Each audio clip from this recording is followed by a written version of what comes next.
मेरे दोस्त जो उड़ने का शौक रखते हैं वो गिरने से नहीं डरते हैं। जय हिंद, नमस्कार दोस्तों, कैसे हो आप सब। आई होप आप लोग अच्छे होंगे। दोस्त आज हमारी 3 नंबर क्लास होने वाली है भौतिक विज्ञान पर। और दोस्त ये भौतिक विज्ञान का 3 नंबर चैप्टर है चुंबक। ठीक है दोस्त, तो आज इनसे जितने भी इंपॉर्टेंट क्वेश्चन बनते हैं वो आप लोगों को बताएंगे। तो चलो दोस्तों बिना टाइम वेस्ट के क्लास को स्टार्ट करते हैं। और दोस्त आप लोगों को बता दूँ कि यहाँ से ये चैप्टर आप लोग एक बार पढ़ लेते हो तो कहीं से भी बिल्कुल भी पढ़ने की आवश्यकता नहीं है। तो चलो क्लास की ओर चलते हैं। तो दोस्त नंबर 1 क्वेश्चन है हमारा,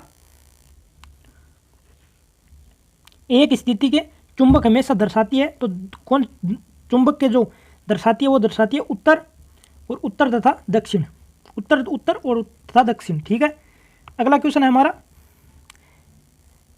फ्लक्स घनता और चुंबकीय क्षेत्र की समता का अनुपात किस माध्यम में होता है।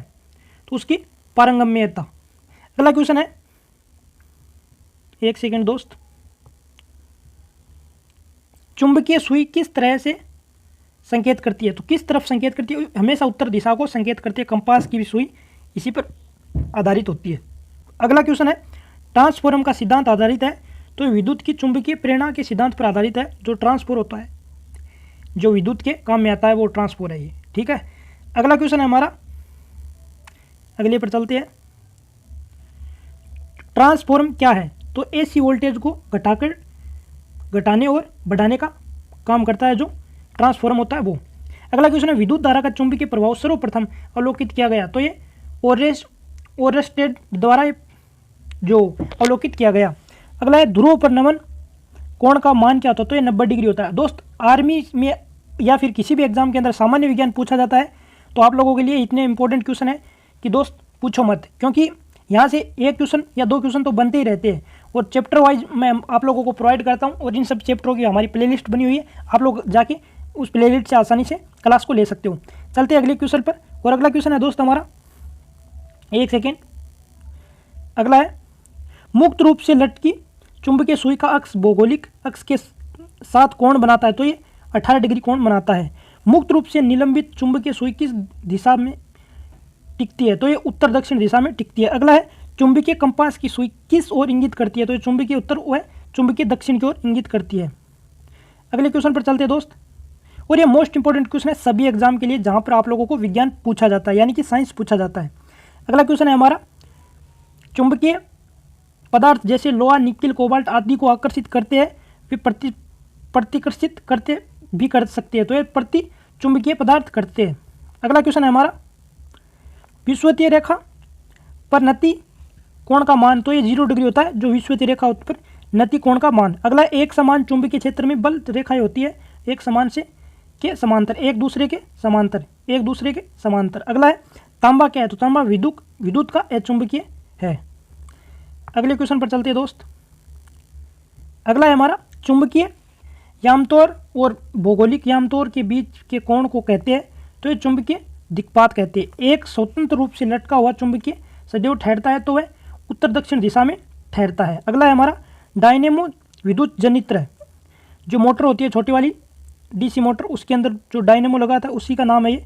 जो कार्य का सिद्धांत होता है तो वो होता है विद्युत का चुंबकीय प्रभाव से, उसी कारण वो मोटर उसके अंदर घूमती रहती है। एक, यदि किसी चुंबक का तीसरा ध्रुव हो तो तीसरा ध्रुव कहलाता है। तो ये परिणामी ध्रुव कहलाता है, तीसरा ध्रुव। ठीक है दोस्त, अगले पर चलते हैं, एक सेकेंड। अगला क्वेश्चन है हमारा, क्लास ज़्यादा बड़ी नहीं होगी दोस्त, आज हमारी ये छोटी क्लास है, लेकिन बता देता हूँ मैं आप लोगों को क्योंकि मोस्ट इंपॉर्टेंट क्वेश्चन है। अगला हमारा, चुंबक, एक सेकंड दोस्त, पृथ्वी एक बहुत बड़ा चुंबक है, इसका चुंबकीय क्षेत्र किस दिशा में है। तो ये दक्षिण, जो विषुवतीय होता है वो कहाँ पर है, दक्षिण पूर्व में, दक्षिण और उत्तर में है। सॉरी दोस्त, दक्षिण और उत्तर में है। ठीक है, अगला है हमारा, लोहा का क्यूरी ताप होता है। तो ये लोहे का क्यूरी ताप कितना होता है, 780। अगला है, लोहे का क्यूरी ताप हो गया 780। चुंबकीय क्षेत्र का मात्रक होता है गॉस। यदि एक चुंबक को 2 भागों में विभक्त कर दिया जाए, दोनों भाग पृथक पृथक चुंबक बन जाते हैं, अलग अलग बन जाते हैं, उसके बाद में जुड़ने की संभावना बिल्कुल कम हो जाती है। किसी भी चुंबकीय की आकर्षण शक्ति सबसे अधिक होती है तो दोनों किनारों पर होती है, सबसे ज़्यादा जो चिपकने की स्थिति है वो, उसी के बारे में बात कही गई है। अगला है हमारा, अगला किसी चुंबक की आकर्षक शक्ति सबसे कम कहाँ होती है? तो मध्य में होती है। बीच जो ये चुंबक है इसके बीच वाले हिस्से में आकर्षक शक्ति कम होती है। या कोई भी लोहे की चीज़ आप बीच में चिपकाओ कम देर तक चिपकेगी और दोनों किनारों पर ज़्यादा टाइम तक चिपकेगी। अगला स्थायी चुंबक बनाई जाती है तो इस्पात से। अस्थायी चुंबक नरम लोहे से। किसी भी तल के लंबवत गुजरने वाली संपूर्ण चुंबकीय बल रेखाओं का क्या कहते हैं? तो ये चुंबकीय फ्लक्स कहा जाता है उन सबको। अगला है हमारा, एक सेकंड दोस्त, किसी चुंबक का अधिकतम चुंबकीय कहा जाता है तो ये उसके ध्रुव को। चुंबकीय क्षेत्र की तीव्रता का मात्रक क्या होता है? तो ये एम्पियर और मीटर गोस टेस्ला होता है। आगे चलते हैं। अगला है हमारा, टेप रिकॉर्डर की टेप किससे लेपित होती है? तो ये फेरोमैग्नेटिक चूर्ण से होती है। स्टील को चुंबकित करना कठिन क्यों है? स्टील को चुंबकित करना कठिन क्यों है? तो उसकी अधिक धारणा और क्षमता के कारण। अब अगला चैप्टर है दोस्त हमारा विद्युत। विद्युत चैप्टर को भी देख लेते हैं। 4 नंबर चैप्टर है दोस्त ये, और भौतिक विज्ञान का 4 नंबर चैप्टर है विद्युत। इनके अंदर जो भी जितने इंपॉर्टेंट क्वेश्चन बनेंगे वो आप लोगों को बताएंगे। और ये टॉपिक एक बार पढ़ने के बाद में आप लोगों को कहीं से भी पढ़ने की बिल्कुल भी आवश्यकता नहीं है। तो नंबर 1 क्वेश्चन है, तांबा मुख्य रूप से विद्युत चालन के लिए प्रयुक्त किया जाता है क्योंकि इसकी विद्युत प्रतिरोधकता निम्न मतलब अधिक होती है। और शुष्क सेल क्या है? तो ये प्राथमिक सेल है। लोहे के ऊपर जिंक की परत चढ़ाने को कहा जाता है तो ये गैल्वेनाइजेशन कहा जाता है। विद्युत उपकरण का में अर्थ का उपयोग होता है सुरक्षा के लिए। यदि किसी तार की त्रिज्या आधी कर दी जाए तो उसका प्रतिरोध 16 गुना बढ़ जाएगा, 16 गुना हो जाएगा। अगला है हमारा, एक सामान्य शुष्क सेल विद्युत अपघटक होता है तो ये अमोनिया क्लोराइड होता है। शुष्क सेल बैटरी किनका विद्युत अपघटक रूप में प्रयोग होता है? तो अमोनिया क्लोराइड और जिंक क्लोराइड में। अगला है, किरचॉफ का धारा नियम आधारित है तो ऊर्जा संरक्षण पर आधारित है। एक वोल्टेज विभवांतर द्वारा त्वरित होने पर एक इलेक्ट्रॉन जितनी ऊर्जा प्राप्त करता है उसे कहते हैं तो एक इलेक्ट्रॉन वोल्ट। अगला है, जब साबुन के बुलबुले अवशोषित किया जाता है तो यह फैलता है। अवशोषित किया जाता है तो फैलता है। अगला क्वेश्चन है हमारा, एक सेकेंड, डायनामो एक मशीन है जिसका नाम है यांत्रिक ऊर्जा और विद्युत ऊर्जा को परिवर्तित करना। डायनामो, ये जो पवन चक्की आती है दोस्त, ये पवन चक्की अभी डायनामो के द्वारा ही विद्युत ऊर्जा को मतलब कन्वर्ट करती है, यानी कि जो पवन ऊर्जा है उसको विद्युत ऊर्जा में कन्वर्ट करती है। अगला है, स्थिति विद्युत वैभव अवशक्ति का प्रयोग किन नियंत्रण करने के लिए किया जाता है? तो ये वायु प्रदूषण के लिए किया जाता है। ट्रांसफॉर्म किससे काम आता है? तो ये केवल प्रत्यावर्ती धारा के लिए काम में आता है। अगला है, 1 किलोमीटर घंटा का मान होता है तो 3.6 गुणा 10⁶ जूल होता है। प्रत्यावर्ती धारा की दिष्ट धारा में बदलता है तो ये दिष्टकारी धारा। अगला क्वेश्चन है हमारा, और दोस्त आप लोग अगर ये टॉपिक यहाँ से पढ़ लेते हो एक बार तो आप लोगों को कहीं से भी पढ़ने की बिल्कुल भी आवश्यकता नहीं है। ठीक है दोस्त। अगला है हमारा, शुष्क सेल में जो ऊर्जा संग्रहित होती है तो वो रासायनिक ऊर्जा होती है। शुष्क सेल के अंदर जो रिमोट वगैरह के अंदर डलती है ना, उसी की बात हो रही है, उसी सेल की बात हो रही है। यदि किसी प्रारूप पदार्थ का विभव प्रतिरोध गिरकर शून्य हो जाता है तो वह उस पदार्थ को कहते हैं अति चालक। अगला है हमारा, यदि किसी प्रतिरोध तार का लंबा किया जाता है तो उसका प्रतिरोध बढ़ता है। तार को लंबा कर दिया जाए तो प्रतिरोध भी साथ साथ बढ़ जाएगा। विद्युत मरकरी लैंप में रहता है तो एक कम दाब पर पारा रहता है। बिजली में के पंखे की गति बदलने के प्रयुक्त साधन तो ये रेगुलेटर है। अगले क्वेश्चन पर चलते हैं दोस्त, और ये जितने भी क्वेश्चन है मोस्ट इंपॉर्टेंट है आपके एग्जाम की दृष्टि से। आर्मी का एग्जाम इंडिया के अंदर 20 तारीख से आप लोगों का 20 अप्रैल से स्टार्ट होने वाला है। तो इन जो ये टॉपिक पढ़ा रहा हूँ मैं दोस्त, इनके अंदर से आप लोगों की बिल्कुल संभावना है पूछने की क्वेश्चन, यहीं से ही बार बार क्वेश्चन पूछे जाते हैं इसी टाइप से। विद्युत बल्ब का तंतु धारा प्रवाहित करने में चमकने लगता है परंतु वे धारा ले जाने वाले तार नहीं चमकते, तो इसका कारण क्या है? तो तंतु का प्रतिरोध धारा की अपेक्षा अधिक होता है। जो तंतु होता है उसका धारा के प्रतिरोध से अधिक होता है। प्रतिरोध का मात्रा क्या है? तो प्रतिरोध का मात्रा ओम होता है। और घरों में पंखे बल्ब आदि लगे होते हैं समांतर श्रेणी क्रम में लगे होते हैं। एक समांतर क्रम होता है और एक श्रेणी क्रम होता है। अगला है, जो व्हीकल होते हैं जितनी भी गाड़ियाँ बस उन सब में जो श्रेणी क्रम में लगे होते हैं, जितनी भी लाइट लगी होती है उनके अंदर, और ये समांतर क्रम में घरों में लगी होती है लाइट, जो पंखे कूलर फ्रिज जो भी चलते हैं। तो वस्तु का आवेशीय किसके समांतर में फलस्वरूप होता है? तो इलेक्ट्रॉन के समान में फलस्वरूप होता है। अगला क्वेश्चन है, आप कार में जा रहे हो, यदि आसमान में बिजली गिरने वाली हो तो सुरक्षित रहने के लिए कार की खिड़कियां बंद कर लेंगे क्या करना है आपको, कार की खिड़कियाँ बंद कर लेनी है, न कि खुली करके कार की खिड़कियाँ और मज़े लेने लग जाओ बाहर की हवाओं की, वो नहीं करना है। मूवी में देख देख के सीख गए होंगे, पता नहीं। ठीक है, अगला क्वेश्चन पर चलते हैं। सामान्यतः प्रयोग में लाई जाने वाली प्रतिदीप्ति ट्यूबलाइट पर क्या अंकित होती है?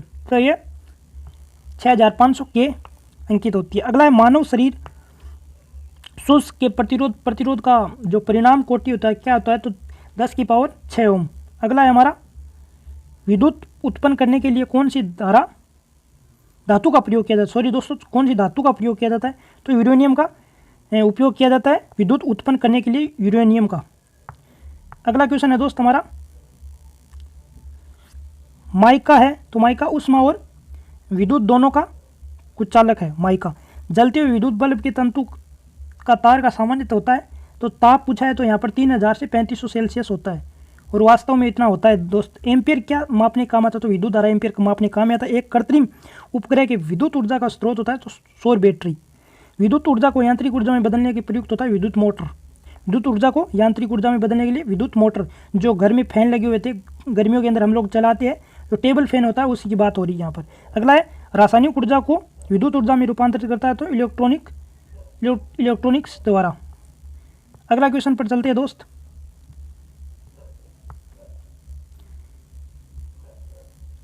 अगला है हमारा प्रत्यावर्ती धारा की दिष्ट धारा में परिवर्तित करने वाली युक्ति होती है, तो ये होती है दोस्त रेक्टिफायर। अगला है हमारा ट्रांसफॉर्म प्रयुक्त होता है, तो एसी वोल्टेज को उपचयन और अपचयन में बदलता है। ठीक है, प्रतिदीप्ति नली सर्वाधिक सामान्यतः प्रयोग की जाती है होने वाली है, तो ये पारा और वाष्प के आगमन से। अगला है पारा एवं वाष्प के आगमन से ये प्रतिदीप्ति जो सामान्यतः प्रयुक्त होती है। 3 पिन बिजली के फलक सबसे लंबी पिन को जोड़ती है, तो आधार सिरे को।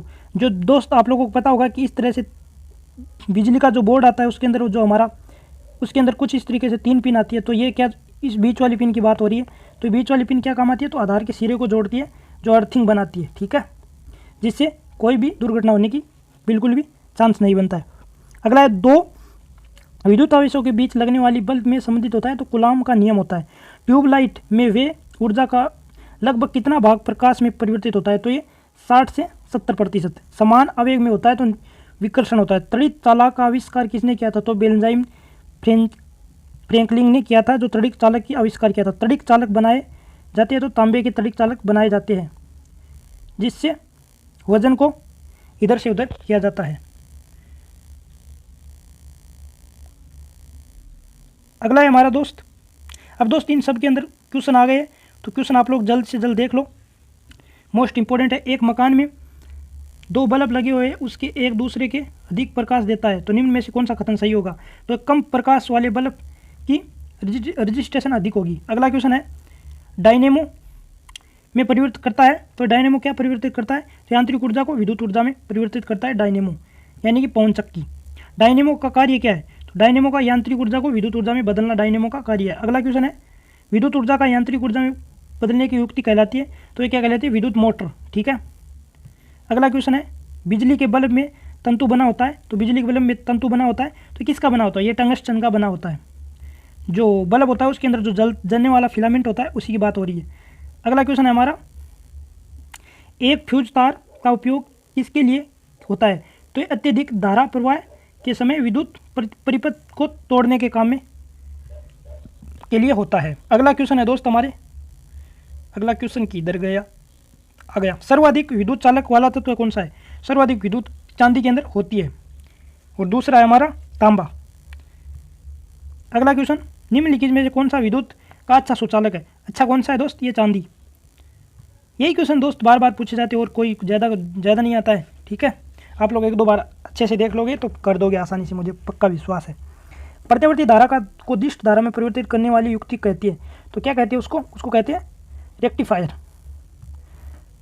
और ये अगले क्वेश्चन, अगला है हमारा 100 वाट के वाले विद्युत लैंप को एक दिन में 10 घंटे प्रयोग में लिया जाता है, तो दिन के लैंप में कितनी यूनिट ऊर्जा प्रयुक्त होती है? 1 यूनिट होगी जो पूरे दिन के अंदर। ठीक है, अगला है 100 वाट वाले बिजली के बल्ब में 10 घंटे जलता है, तो 5 रुपये प्रति यूनिट की दर से विद्युत का खर्चा, तो 5 रुपये है तो एक दिन के 5 रुपये, अगर 10 घंटे जल रहा है तो 1 यूनिट। ठीक है, अगला है हमारा किलोवाट घंटा किसकी इकाई है? तो विद्युत ऊर्जा की इकाई है किलोवाट घंटा। बिजली की खपत का बिल किस पे मापन पर आधारित होता है? तो वोल्टेज पर होता है। जितनी भी हमारी वोल्टेज होती है उसी के आधार पर हमारा बिजली का खर्चा आता है। फैराडे का नियम संबंधित है, तो विद्युत की अपघटन से संबंधित है फैराडे का नियम। ठीक है दोस्त, अगला क्वेश्चन है, विद्युत उपकरणों में प्रयुक्त ऊर्जा फ्यूज तार उस धातु से बनी होती है जिसका गलनांक कम होता है। जिसका गलनांक कम होता है यानी कि बल्ब के अंदर जो आगे वाला तंतु बना होता है उसी की बात हो रही है। विद्युत फ्यूज का इस्तेमाल किया जाने वाले पदार्थ टिन और शीशा का एक मिश्र धातु होता है। तो मिश्र धातु में उच्च विशिष्ट प्रतिरोध उसी की निम्न गलनांक होता है, यानी कि उनका गलनांक कम होता है। अगले क्वेश्चन पर चलते हैं, बिजली सप्लाई में मेन फ्यूज एवं सुरक्षा उपकरण रूप में लगा होता है, तो बिजली की फ्यूज का गलनांक होता है, यानी कि जहाँ भी बिजली का फॉल्ट होए तो वो जो ये वाला फ्यूज लगा होता है ये फ्यूज हो जाता है, यानी कि ये चेंज भी किया जाता है, यानी कि दुर्घटना से बचा जा सकता है, इसी की बात हो रही है। तो अगला क्वेश्चन है हमारा, धातुएं विद्युत की सुचालक होती है क्योंकि उनमें मुक्त इलेक्ट्रॉन होते हैं। अतिचालक का लक्षण होता है तो उच्च पारंगम्य होता है। अगला क्वेश्चन है, इलेक्ट्रॉनिक करंट का यूनिट कौन सा होता है? तो एम्पियर होता है। अगला है हमारा, आपस में जुड़ी हुई आवेश वस्तु के बीच विद्युत धारा नहीं होती है यदि वे समान विभव में हो तो। अगले क्वेश्चन पर चलते हैं दोस्त, अगला है हमारा, बिजली, एक सेकेंड,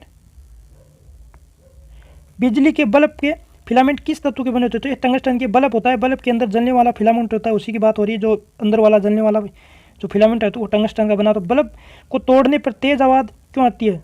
जो आवाज़ आती है बल्ब को तोड़ने पर, तो ये बल्ब के अंदर निर्वात में वायु तेजी से में प्रवेश करती है।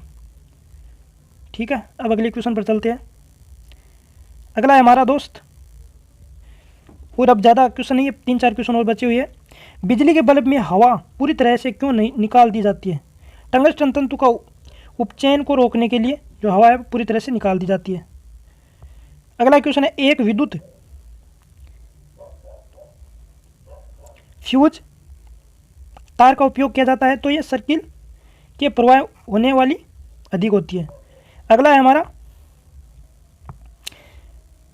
फ्यूज का सिद्धांत होता है तो ये विद्युत की उसमें प्रभाव का है। फ्यूज तार किसकी से बनता है? तो ये टिन और शीशा और इन सब की मिश्र धातु से बनता है। ठीक है दोस्त, तो आज की क्लास आप लोगों को कैसी लगी दोस्त? आज हम लोगों ने 2 क्लास कर ली है विद्युत की, और जो एक क्लास और हुई है, यानी कि 2 क्लास हमारी ऑलरेडी हो चुकी है।